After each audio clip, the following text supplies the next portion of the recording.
karo bapakmu to, Dok? Mas aku jago ya sik mobile mondok.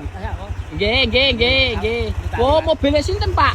Oh, nggih. Kula Gua kan lene. mobil soket mau kok. Ki anak karo bapakmu to, Dok? Heeh, lah ngapa? Wah, ayune.